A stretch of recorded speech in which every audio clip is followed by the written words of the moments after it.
Hello everyone, welcome back to my channel. आज हम पढ़ेंगे न्यूक्लिक एसिड के बारे में, जो कि है अनदर बायोमॉलिक्यूल। ठीक है। सो न्यूक्लिक एसिड जो है, जैसे कि प्रीवियस वीडियोस में हमने 2 लेक्चर्स में अमाइनो एसिड एंड प्रोटीन जो है उसके कॉन्सेप्ट को डिस्कस किया है डिटेल में। ठीक है। तो हमने प्रोटीन्स जो लास्ट प्रीवियस वीडियो है उसमें ये देखा था एक चीज़ कि प्रोटीन्स जो हैं वो हेटेरोपॉलीमर हैं। ठीक है। किसके? अमाइनो एसिड के। कहने का मतलब ये हुआ कि जब अमाइनो एसिड पॉलीमराइज होते हैं तो प्रोटीन्स का फॉर्मेशन होता है। उसी तरीके से न्यूक्लिक एसिड, जैसे कि डीएनए है, आरएनए, 2 टाइप का होता है।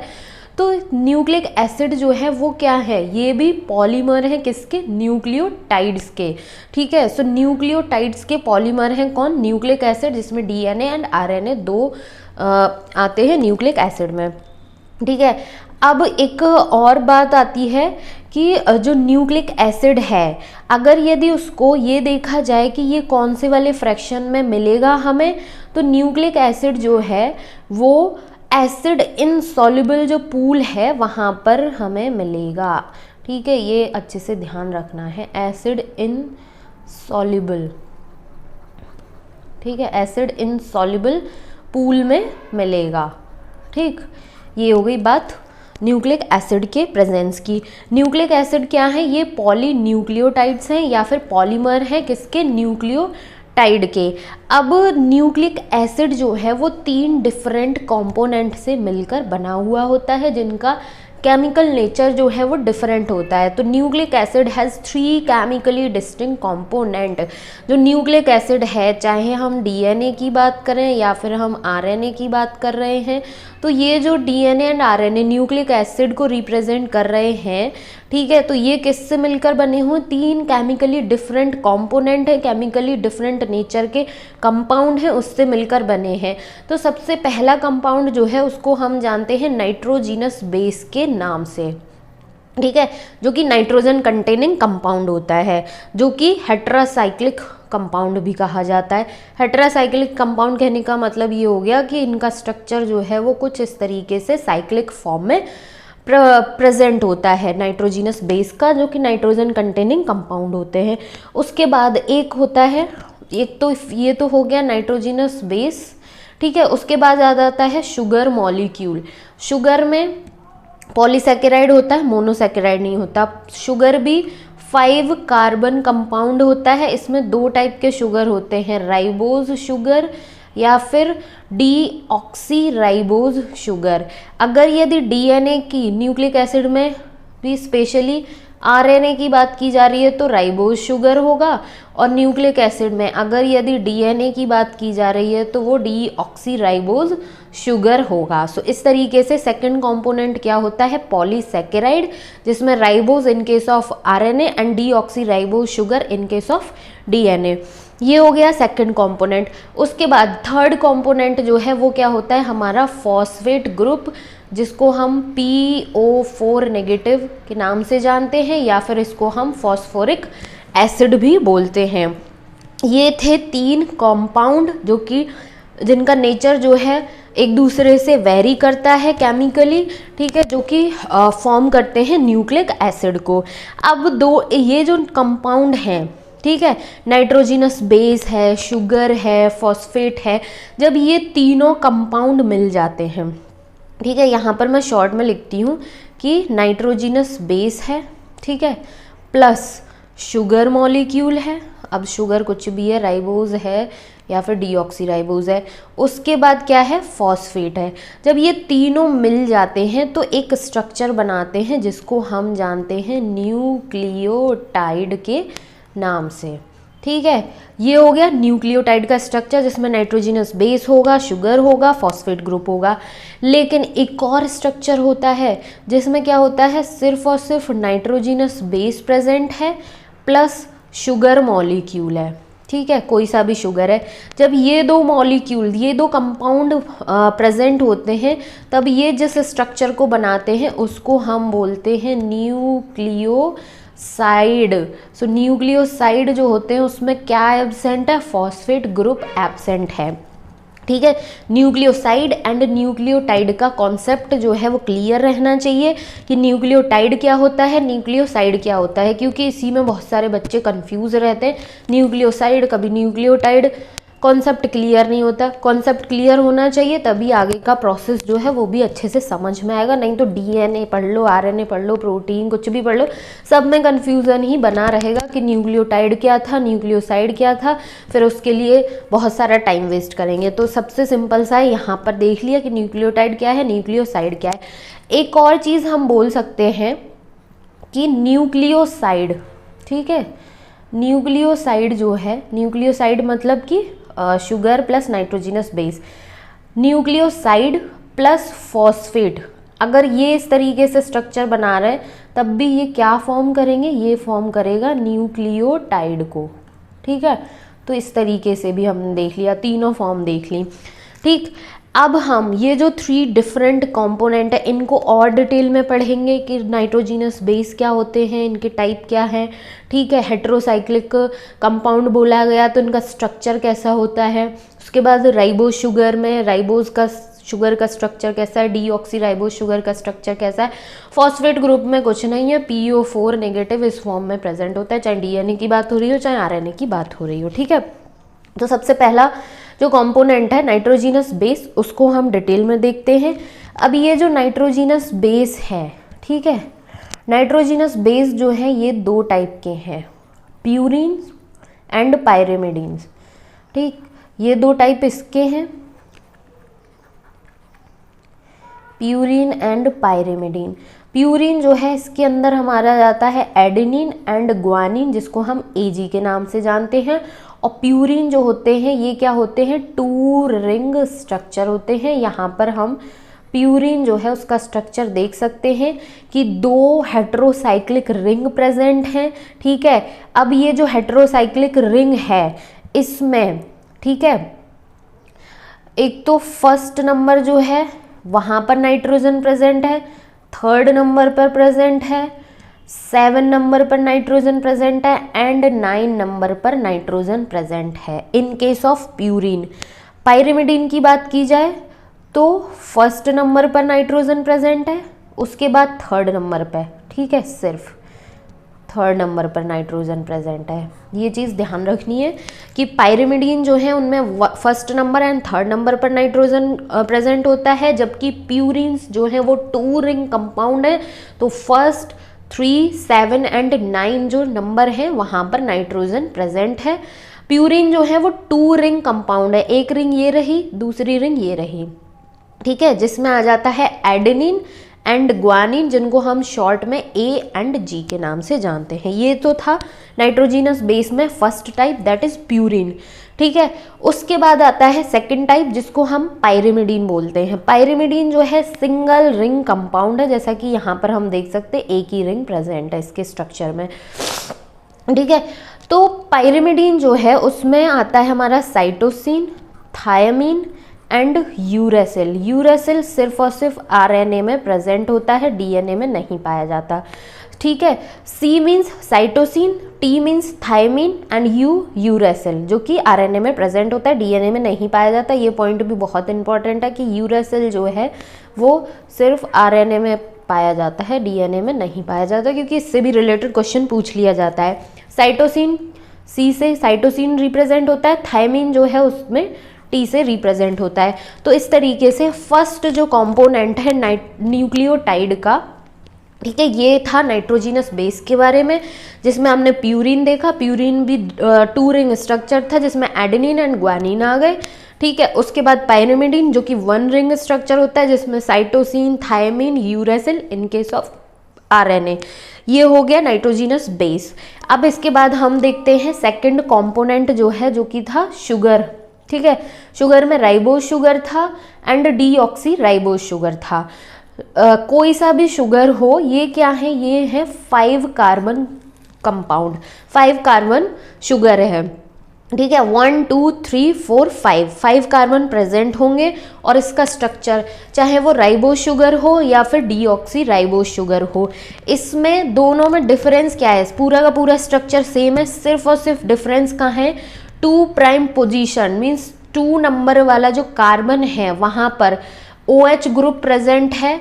OH ग्रुप जो है वो पाया जाता है राइबोज शुगर में, जो कि RNA का फॉर्मेशन करता है। ठीक है, सिर्फ और सिर्फ H जो है वो पाया जाता है डीऑक्सी राइबोज में, जो कि DNA में प्रेजेंट होता है, इस टाइप का शुगर। ये सिर्फ एक मेजर बल्कि बहुत ज़्यादा इंपॉर्टेंट डिफरेंस है दोनों के स्ट्रक्चर में, अदरवाइज पूरा का पूरा स्ट्रक्चर जो है वो क्या है, सेम ही है। और क्वेश्चन में कभी कभी पूछा भी जाता है कि DNA एंड RNA में क्या डिफरेंस है, तो यही जो 2 प्राइम पोजीशन पे OH एंड H की प्रेजेंस है, यही मेजर डिफरेंस क्रिएट करती है DNA एंड RNA के स्ट्रक्चर में। सो RNA में 2 प्राइम पोजीशन पे OH ग्रुप पाया जाता है, जबकि डीऑक्सीराइबोज मींस DNA जो होता है वहाँ पर 2 प्राइम पोजीशन से ऑक्सीजन जो है वो एलिमिनेट होता है, रिमूव हो जाता है, सिर्फ और सिर्फ H प्रेजेंट होता है। ये हो गई शुगर की बात, जिसमें राइबोज एंड डीऑक्सीराइबोज जो है वो पा लिया, देख लिया। ठीक है, अब ये जो स्ट्रक्चर है 5 कार्बन है दोनों ही शुगर में, ये जो रिंग स्ट्रक्चर होता है, जो कि क्लोज्ड रिंग स्ट्रक्चर होता है, इसको हम बीटा फ्यूरेनोज के नाम से भी जानते हैं। ठीक है, ये नाम याद रखना है कि ये जो राइबोज शुगर है, मीन्स डीऑक्सीराइबोज हो या फिर राइबोज हो, इसमें ये जो क्लोज्ड 5 मेंबर्ड रिंग स्ट्रक्चर है, इस रिंग स्ट्रक्चर को हम बीटा फ्यूरेनोज के नाम से जानते हैं दोनों के केस में। ठीक है, क्योंकि ये टर्म भी इम्पॉर्टेंट है, मे भी हो सकता है भाई इससे भी क्वेश्चन बना के पूछ लिया जाए, क्योंकि एग्जामिनर का किसी को कुछ नहीं पता है कि वो कहाँ से किस टाइप का क्वेश्चन बनाएगा। ये हो गया सेकंड कंपोनेंट राइबोज शुगर की बात। और फॉस्फेट का तो मैंने बताया है कि PO4 नेगेटिव की फॉर्म में प्रेजेंट होता है, कोई सा भी शुगर मॉलिक्यूल हो उसके साथ में। तो मैंने उससे भी पहले ये बताया था कि नाइट्रोजिनस बेस, ठीक है, नाइट्रोजिनस बेस मिला जिसमें हमने प्यूरीन पायरिमिडीन देख लिया, उसके बाद शुगर मिल गया, शुगर के बाद फॉस्फेट। अब ये तीनों कंपोनेंट हैं, ये तीनों मिलकर क्या बना रहे हैं, न्यूक्लियोटाइड। तो आगे हम क्या करते हैं, न्यूक्लियोटाइड जो है उसका कंप्लीट स्ट्रक्चर अब देख लेते हैं कि कैसे बनता है न्यूक्लियोटाइड और कौन कौन सा बॉन्ड जो है वो उसके फॉर्मेशन में इन्वॉल्व हो रहा है, क्योंकि बॉन्ड का नाम भी बहुत ज़्यादा इंपॉर्टेंट है और बॉन्ड तो फेवरेट होते हैं एग्जामिनर्स के पूछने के लिए क्वेश्चन। ठीक है, तो इसमें हम देखते हैं कि न्यूक्लियोटाइड का जो स्ट्रक्चर है वो कैसे बनता है और कौन कौन से बॉन्ड और कौन सा कंपाउंड जो है किस पोजीशन पर ऐड होता है। तो यहाँ पर हम एक जनरल स्ट्रक्चर देख सकते हैं किसका, न्यूक्लियोटाइड का। ठीक है, तो जिसमें सबसे पहले हमें ये वाला जो स्ट्रक्चर है, ठीक है, ये पूरा का पूरा स्ट्रक्चर दिख रहा है कि ये 5 कार्बन कंपाउंड वाला राइबोज शुगर या फिर डीऑक्सीराइबोज कोई सा भी शुगर है। ठीक है, ये क्या हो गया, शुगर। शुगर का स्ट्रक्चर अगर क्लियर है तो यहाँ पर OH/H है, तो मीन्स कोई सा भी शुगर है, राइबोज शुगर भी है या फिर डीऑक्सीराइबोज शुगर है। ये तो हो गई बात शुगर की। अब ये जो शुगर है इसका जो कार्बन नंबर 1 है, जिसको हम बीटा कार्बन भी बोलते हैं, तो ये जो कार्बन नंबर 1 है that means first prime position जो है, इससे नाइट्रोजिनस बेस जो है, अब नाइट्रोजिनस बेस प्यूरीन भी हो सकता है, पायरिमिडीन भी हो सकता है। प्यूरीन में AG कुछ भी हो सकता है, पायरिमिडीन में साइटोसिन, थायमिन, यूरेसिल कुछ भी हो सकता है। तो ये जो फर्स्ट प्राइम पोजीशन के साथ में नाइट्रोजिनस बेस ऐड होता है, लिंक होता है, तो ये किस बॉन्ड के थ्रू लिंक होता है, इसको, इस पर्टिकुलर बॉन्ड को किस नाम से जानते हैं, ये जो पर्टिकुलर बॉन्ड होता है ये क्या कहलाता है, ग्लाइकोसिडिक बॉन्ड। अब ग्लाइकोसिडिक में भी पूरा क्या होता है कि ये जो फर्स्ट कार्बन है, ठीक है, फर्स्ट प्राइम वाला कार्बन है जिसको हम बीटा कार्बन के नाम से भी जानते हैं, तो इसका नाम क्या होता है, बीटा। और जो नाइट्रोजिनस बेस है, अगर यदि प्यूरीन है तो उसमें जो 9 नंबर पर नाइट्रोजन प्रेजेंट है वो ऐड होगा, या फिर अगर यदि पायरिमिडीन है तो फर्स्ट नंबर पर जो नाइट्रोजन था वो यहाँ पर ऐड होगा। ठीक है, तो इसको N को 9 या 1 N लिखने से बेहतर होता है, सिर्फ और सिर्फ N लिखा जाता है, beta N glycosidic bond. Beta and glycosidic bond. कहने का मतलब ये हो गया कि शुगर मॉलिक्यूल जो है उसके फर्स्ट प्राइम पोजीशन वाला फर्स्ट कार्बन जो है, जिसको हम बीटा कार्बन बोल रहे हैं, उससे नाइट्रोजिनस बेस जो है वो बीटा एंड ग्लाइकोसिडिक बॉन्ड के थ्रू ऐड होता है। ये वाला जो बॉन्ड है इसको हम बीटा एंड ग्लाइकोसिडिक बॉन्ड के नाम से जानते हैं। ठीक है, ये हो गया फर्स्ट बॉन्ड और नाइट्रोजिनस बेस का अटैचमेंट। उसके बाद क्या हुआ कि जो 5 प्राइम वाला कार्बन है, ठीक है, शुगर मॉलिक्यूल का 5 प्राइम जो कार्बन है उसको, उससे क्या होता है, फॉस्फेट ग्रुप जो है वो ऐड होता है। तो 5 प्राइम वाले उस पर फॉस्फेट ग्रुप जो ऐड हो रहा है ये, तो ये जो पर्टिकुलर बॉन्ड होता है इसको हम बोलते हैं फॉस्फोडाइएस्टर बॉन्ड। ठीक है, ये क्या हो गया, ये जो पर्टिकुलर बॉन्ड है, ये वाला जो पर्टिकुलर बॉन्ड है इसी को बोलते हैं फॉस्फोडाइएस्टर बॉन्ड। तो न्यूक्लियोटाइड जो है उसमें nitrogenous base, sugar and phosphate molecule हुआ, तीनों ने मिलकर न्यूक्लियोटाइड का स्ट्रक्चर बनाया। न्यूक्लियोटाइड में नाइट्रोजिनस बेस जो है वो बीटा एंड ग्लाइकोसिडिक बॉन्ड के थ्रू ऐड हो रहे हैं शुगर से, और फॉस्फेट ग्रुप जो है वो फॉस्फोडाइएस्टर बॉन्ड के थ्रू अटैच हो रहा है 5 प्राइम पर, शुगर मॉलिक्यूल के 5 प्राइम पर। ये चीज़ हो गया न्यूक्लियोटाइड का स्ट्रक्चर। ठीक है, आई होप कि न्यूक्लियोटाइड का स्ट्रक्चर तक का कॉन्सेप्ट जो है वो अच्छे से क्लियर हो गया होगा। क्यों? क्योंकि जब एक न्यूक्लियोटाइड जो है उसका स्ट्रक्चर हमें समझ में आ गया, न्यूक्लियोटाइड एंड न्यूक्लियोसाइड जो है उसका कॉन्सेप्ट क्लियर है, शुगर कौन सा है, राइबो शुगर है या फिर डीऑक्सी राइबो शुगर है, ये चीज़ें क्लियर है। तो इसके बेसिस पे हम अदर न्यूक्लियोटाइड और उसमें भी न्यूक्लिक एसिड जो है किस टाइप का रहेगा उसका नोमेनक्लेचर करेंगे तो बहुत इजीली समझ में आ जाएगा और अच्छे से कॉन्सेप्ट भी क्लियर हो जाएगा। अब यहाँ पर वही बात की गई है जो मैंने बताया था कि ये जो 5 मेंबर्ड रिंग है शुगर की, चाहे वो राइबो शुगर है चाहे वो डीऑक्सी राइबो शुगर है, जो कि क्लोज्ड 5 मेंबर्ड रिंग है, इस पर्टिकुलर रिंग को हम बीटा फ्यूरेनोज के नाम से जानते हैं, यही बताया गया है। So in nucleotides both type of pentose are in their beta furanose closed 5 membered ring की फॉर्म में प्रेजेंट होते हैं। ठीक है, अब चलते हैं हम नोमेनक्लेचर की तरफ।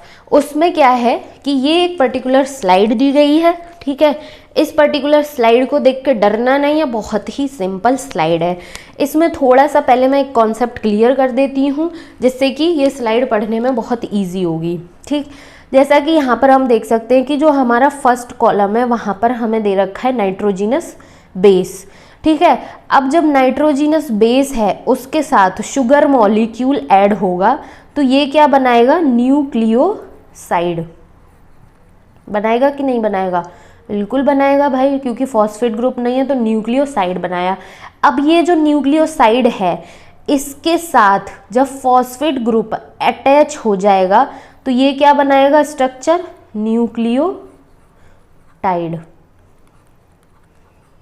ठीक है, अब ये जो शुगर है इसमें ये दो टाइप के शुगर थे, या तो राइबोज शुगर हो, जब राइबोज शुगर इस सीरीज में चल रहा होगा तो वो आरएनए टाइप का न्यूक्लिक एसिड बनाएगा, और अगर यदि डीऑक्सी राइबोज शुगर होगा और ये सीरीज में चलेगा तो किस टाइप का न्यूक्लिक एसिड बनाएगा, वो बनाएगा डीएनए। ठीक है, ये हो गया कॉन्सेप्ट क्लियर। अब चलते हैं इस टेबल पे। तो इस टेबल में हम देख सकते हैं कि फर्स्ट कॉलम, ये वाला जो कॉलम है इसमें हमें दे रखे हैं nitrogenous base purines and pyrimidine. Purine के अंदर आता है एडेनिन एंड ग्वानिन। ठीक है, इसके अंदर थे साइटोसिन, थायमिन एंड यूरेसिल। ये कॉन्सेप्ट क्लियर है नाइट्रोजिनस बेस का। अब जब नाइट्रोजिनस बेस के साथ शुगर मॉलिक्यूल ऐड होगा, यहाँ पर हम देख सकते हैं कि जब नाइट्रोजिनस बेस के साथ शुगर मॉलिक्यूल ऐड होगा तब क्या बनाएगा, ये न्यूक्लियोसाइड। ठीक है, अब ये जो एडेनिन बेस पेयर है, नाइट्रोजिनस बेस जो है इसके साथ अगर यदि राइबोज टाइप का शुगर ऐड हुआ, ये वाला शुगर ऐड हुआ, तो इसने बनाया एडिनोसिन न्यूक्लियोसाइड। अब ये जो एडिनोसिन न्यूक्लियोसाइड है इसके साथ जब फॉस्फेट ग्रुप अटैच होगा तो ये क्या बनाएगा, न्यूक्लियोटाइड, और न्यूक्लियोटाइड की फॉर्म में ये क्या स्ट्रक्चर होगा, एडिनाइलेट या फिर एडिनोसिन मोनोफॉस्फेट AMP के नाम से जानते हैं। अब यहीं से क्लियर होना चाहिए कि राइबोज शुगर था, राइबोज शुगर किस टाइप का न्यूक्लिक एसिड बनाएगा, RNA का, ठीक है। उसी तरीके से अगर यदि डीऑक्सीराइबोज शुगर हुआ, फॉर एग्जाम्पल यहाँ पर डी राइबोज लिख देती हूँ मैं, डीऑक्सीराइबोज शुगर हुआ तो ये किस टाइप का न्यूक्लियोसाइड बनाएगा, डीऑक्सी एडिनोसिन। जब ये डीऑक्सी एडिनोसिन के साथ फॉस्फेट ग्रुप अटैच हो जाएगा तो ये बनाएगा न्यूक्लियोटाइड को, ठीक है। और न्यूक्लियोटाइड में जब कन्वर्ट होगा तो ये क्या कहलाएगा, डीऑक्सी एडिनाइलेट या फिर स्मॉल डी के साथ AMP, डीऑक्सी एडिनोसिन मोनोफॉस्फेट, जो कि RNA में प्रेजेंट होगा। क्यों, क्योंकि शुगर जो है यहाँ पर वो डीऑक्सीराइबोज शुगर है। ये था एडेनिन के साथ नॉमेनक्लेचर। उसी तरीके से ग्वानिन के साथ नॉमेनक्लेचर होगा। पहले राइबोज शुगर के साथ फॉर्मेशन देखेंगे। जब राइबोज शुगर होगा तो ये क्या बनाएगा, ग्वानोसिन, ग्वानोसिन प्लस फॉस्फेट मिलके बनाएंगे ग्वानालेट, जिसको हम ग्वानोसिन मोनोफॉस्फेट बोलते हैं, जो कि RNA टाइप का न्यूक्लिक एसिड बनाएगा।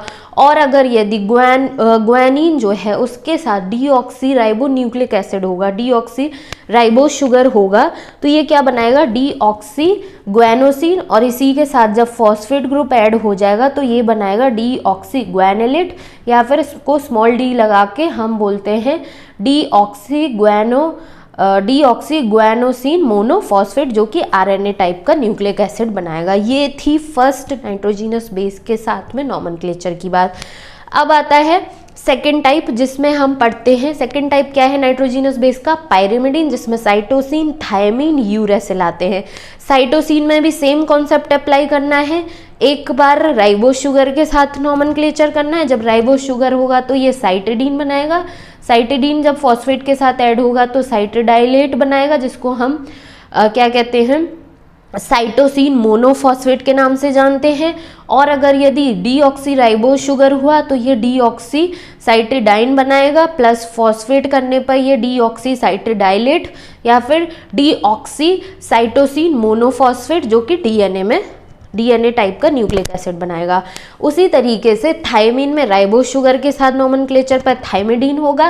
डीऑक्सीराइबोज शुगर हुआ तो डीऑक्सी थायमिडीन होगा। उसके बाद जब ये इनके साथ फॉस्फेट ग्रुप अटैच हो जाएगा, न्यूक्लियोसाइड की फॉर्म में प्रेजेंट है, जब इसके साथ फॉस्फेट ग्रुप अटैच होगा तो ये क्या बनाएगा, थायमिडाइलेट और डीऑक्सी थायमिडाइलेट, जिसको हम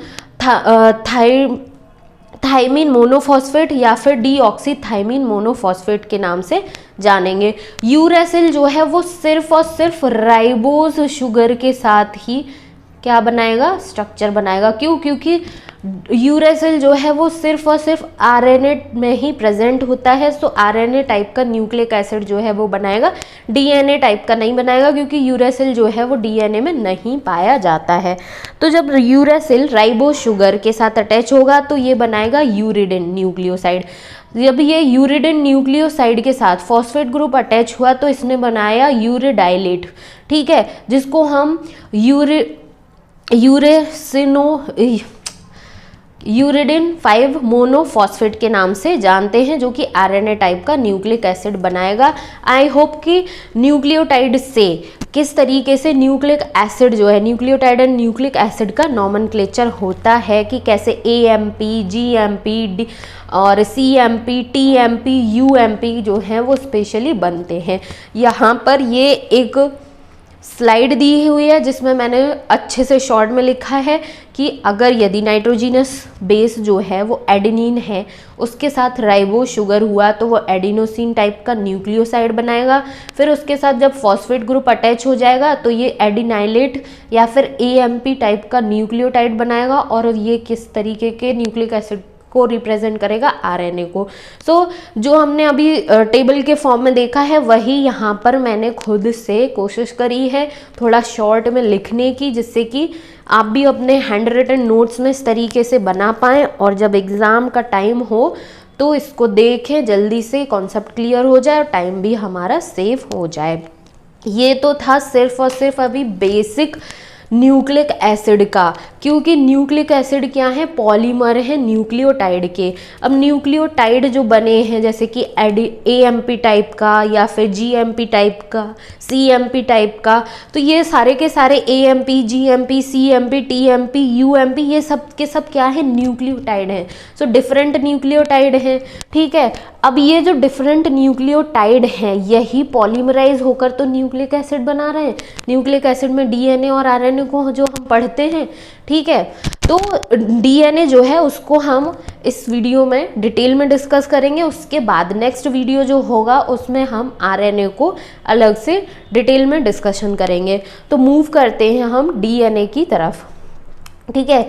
अब DNA जो है इसमें हमें समझ में आता है, बचपन से जब छोटी क्लासेस से हम पढ़ रहे आते हैं कि डबल हेलिकल स्ट्रक्चर होता है। वॉटसन एंड क्रिक ने इसका स्ट्रक्चर दिया था, ठीक है। डीऑक्सी न्यूक्लिक एसिड इसकी फुल फॉर्म होती है। ये कुछ बेसिक सी चीज़ें हम पढ़ते हुए आते हैं। लेकिन ये जो डबल हेलिकल स्ट्रक्चर होता है इसमें जो ये दो स्ट्रैंड होते हैं वो एक दूसरे के कॉम्प्लीमेंट्री प्रेजेंट होते हैं। उन स्ट्रैंड के बीच में जो नाइट्रोजीनस बेस प्रेजेंट है वो कौन सा नाइट्रोजीनस बेस किसके साथ पेयरिंग में प्रेजेंट होता है और उन बेस के बीच में कितने हाइड्रोजन बॉन्ड्स प्रेजेंट होते हैं। और ये जो डबल स्ट्रक्चर होता है हेलिकल स्ट्रक्चर, इसमें जो दो स्ट्रैंड होते हैं इसकी बैकबोन जो है वो किसकी बनी हुई होती है, किस तरीके का नेचर होता है, ये सारा जो डिटेल में डिस्कशन होता है DNA के बारे में वो हम इस पर्टिकुलर वीडियो में डिस्कस करेंगे। तो सबसे पहले क्या भाई, DNA की फुल फॉर्म तो सबको आती ही होगी, डीऑक्सीराइबोन्यूक्लिक एसिड, ठीक है, ये हो गई।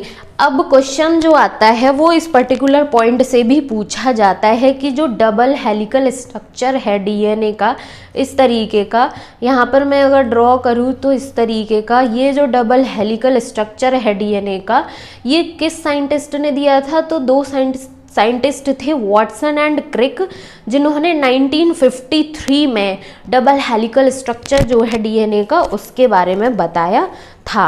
अब इसमें ये जो दो स्ट्रैंड हैं, ठीक है, ये दोनों स्ट्रैंड एक दूसरे के कॉम्प्लीमेंट्री प्रेजेंट होते हैं। एक की डायरेक्शन जो होगी वो 5 प्राइम टू 3 प्राइम होगी और दूसरे स्ट्रैंड की जो डायरेक्शन होगी वो 3 प्राइम टू 5 प्राइम होगी। इस तरीके से ये एक दूसरे के कॉम्प्लीमेंट्री प्रेजेंट होते हैं। और DNA जो होता है ये क्या करता है, सारी की सारी जो जेनेटिक इन्फॉर्मेशन होती है, ठीक है, उसको स्टोर करके रखता है, ठीक है, जिसको DNA जो है इसको हम हेरिडिटरी मटेरियल भी बोलते हैं, क्योंकि ये हमारे पेरेंट्स जो होते हैं, हमारे मम्मी पापा जो होते हैं, उनसे उनके बच्चों में इंफॉर्मेशन जो है वो जाती है। इसीलिए इसको DNA जो है उसको हेरिडिटरी मटेरियल के नाम से भी जाना जाता है, ठीक है। अब DNA जो है इसके कुछ अदर फॉर्म्स भी, मतलब 3 डिफरेंट टाइप के फॉर्म्स होते हैं। A फॉर्म होती है, B फॉर्म होती है, Z फॉर्म होती है, ठीक है। आगे हम ये भी देखेंगे कि इनमें क्या डिफरेंस होता है फॉर्म्स में। तो इन तीनों फॉर्म्स जो होती हैं इनमें से ये जो B फॉर्म होती है ये क्या होती है, ये मोस्ट स्टेबल फॉर्म होती है। DNA की मोस्ट स्टेबल फॉर्म कौन सी होती है अगर पूछा जाए तो वो कौन सी होती है, B फॉर्म या फिर B फॉर्म DNA के नाम से जानते हैं। और इसके बारे में भी वॉटसन एंड क्रिक ने बताया था। So the Watson and Crick structure is also refer to as the B form DNA या फिर BDNA, जो कि मोस्ट स्टेबल होता है। ये हो गया कुछ थोड़ी सी बात DNA की। अब DNA का जब हम स्ट्रक्चर देखेंगे तो DNA जो है उसमें नाइट्रोजीनस बेस जो प्रेजेंट होते हैं, ठीक है, उसमें भी A जो है वो T के साथ पेयरिंग में प्रेजेंट होता है, G जो है वो C के साथ पेयरिंग में प्रेजेंट होता है। कहने का मतलब ये हो गया कि एडिनोसिन जो है वो थायमिन के साथ पेयरिंग में प्रेजेंट है, ग्वानिन जो है वो साइटोसिन के साथ प्रेजेंट होता है, ठीक है। तो यहाँ पर ये जो पर्टिकुलर पॉइंट है इसमें यही बताया गया है। और इसमें ये भी बताया गया है कि जो प्यूरिन का सम टोटल होता है वो बराबर होता है पायरिमिडीन के, और इस तरीके का जो कॉन्सेप्ट है उसको हम चारगाफ रूल के नाम से भी जानते हैं। सो चारगाफ रूल जो है वो क्या कहता है कि जो प्यूरिन्स हैं, प्यूरिन में हमने ए एंड जी देखा था, ठीक है। पायरिमिडीन जो है उसमें हमने सी एंड टी, क्योंकि डीएनए की बात कर रहे हैं तो यहाँ पर यूरेसिल नहीं पढ़ा जाएगा। तो ए एंड जी जो कि प्यूरिन्स थे, सी एंड टी पायरिमिडीन है, तो प्यूरिन का जो सम टोटल है वो किसके बराबर होता है, पायरिमिडीन के बराबर होता है। चारगाफ रूल यही कहता है।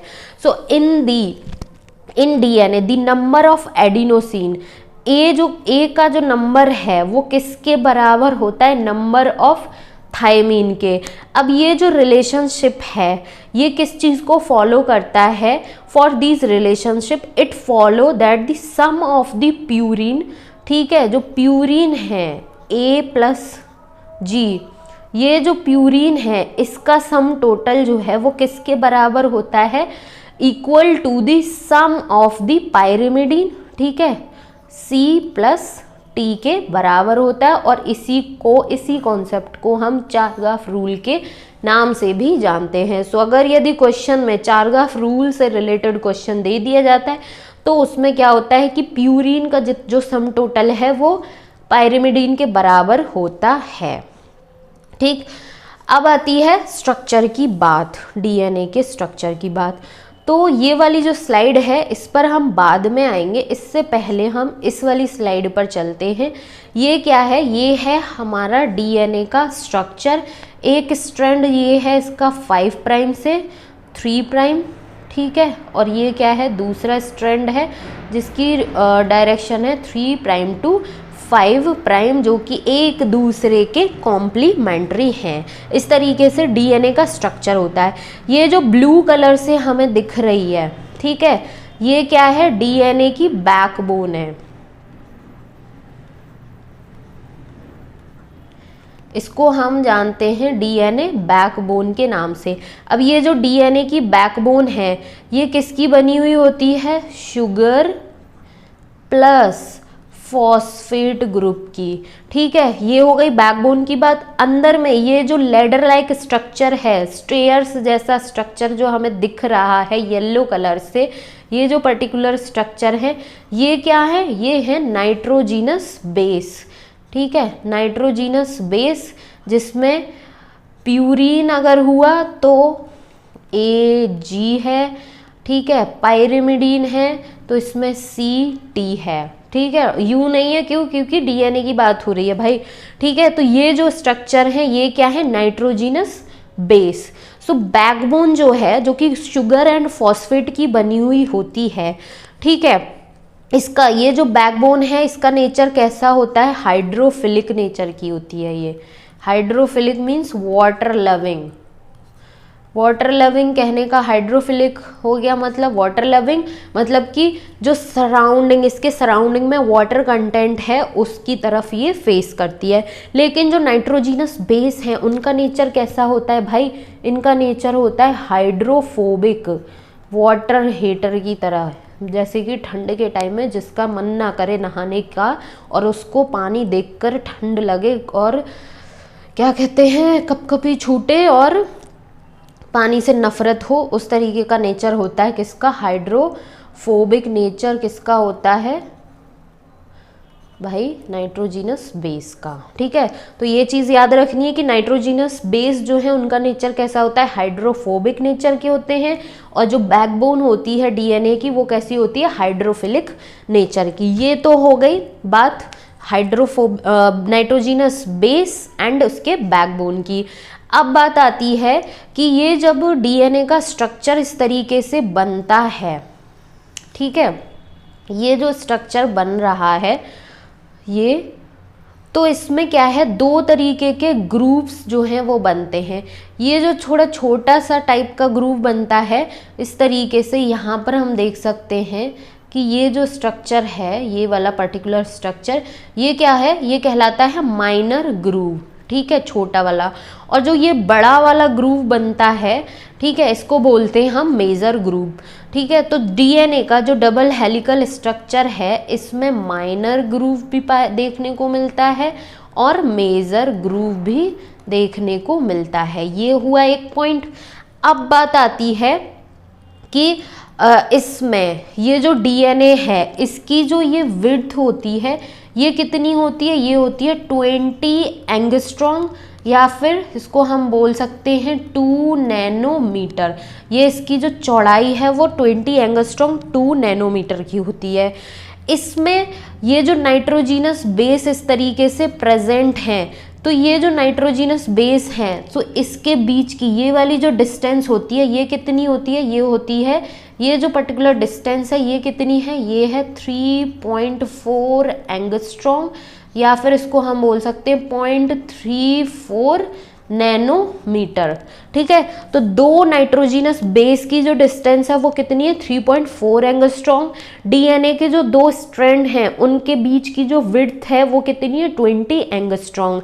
अब ये जो स्ट्रक्चर बन रहा है, ठीक है, ये जो एक टर्न होता है, ये जो एक टर्न है, ठीक है, यहाँ से और यहाँ तक, ये क्या है? ये एक टर्न होता है डीएनए का। ये जो टर्न होता है, इसका राइज या फिर इसकी जो पिच होती है वो कितनी होती है? वो होती है 36 एंगस्ट्रॉम। ठीक है, या फिर इसको हम बोलते हैं 3.6 नैनोमीटर। नैनोमीटर में इतना नहीं जाना है, एंगस्ट्रॉम तक पर याद रखें कि जो डीएनए मॉलिक्यूल के दो स्ट्रैंड की विड्थ है वो कितनी है? 20 एंगस्ट्रॉम। डीएनए मॉलिक्यूल की जो बैकबोन के बीच में क्या कहते हैं? नाइट्रोजीनस बेस प्रेजेंट है। उन दो नाइट्रोजीनस बेस के बीच का जो डिस्टेंस है वो कितना है? 3.4 एंगस्ट्रॉम।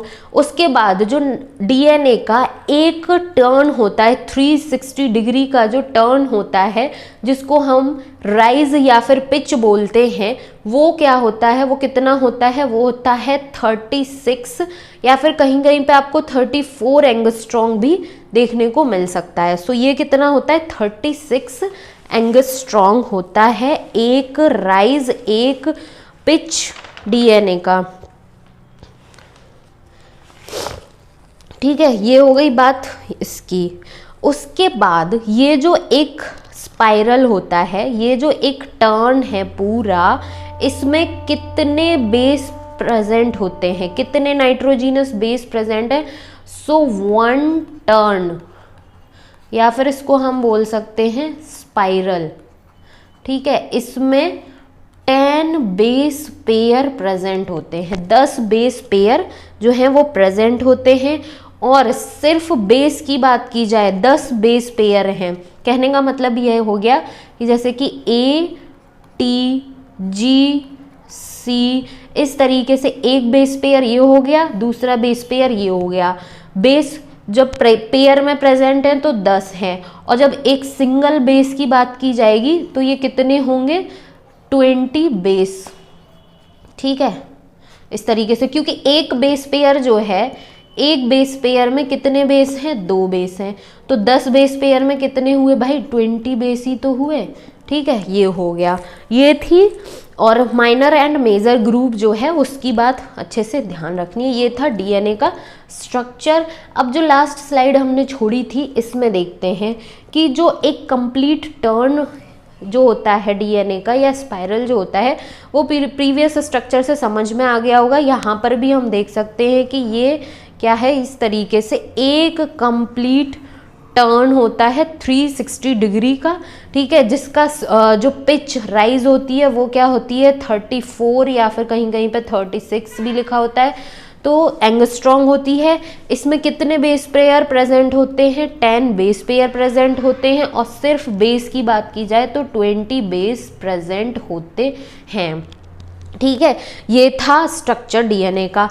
अब इसमें क्या है कि ये जो डीएनए का स्ट्रक्चर है, ठीक है, इसमें ये जो बेस पेयर प्रेजेंट हैं, इस तरीके से यहाँ पर ये जो बेस पेयर हैं, उसमें मैंने बताया कि एडेनिन जो है वो किसके साथ बेस पेयर में प्रेजेंट होगा? थायमीन के साथ।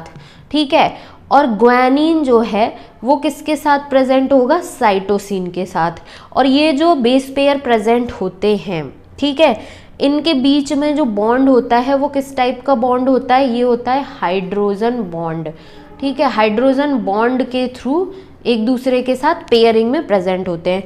तो ए जब टी के साथ पेयरिंग में प्रेजेंट है, तो एडेनिन एंड थाइमीन जब दोनों एक साथ पेयरिंग में प्रेजेंट होते हैं, तो इनके बीच में कितने हाइड्रोजन बॉन्ड होते हैं, 2 हाइड्रोजन बॉन्ड होते हैं। ये तो क्वेश्चन बहुत ज़्यादा पूछा ही जाता है, ठीक है। तो adenine and thymine, A and T जो हैं वो एक दूसरे के साथ पेयर में 2 हाइड्रोजन बॉन्ड की हेल्प से होते हैं।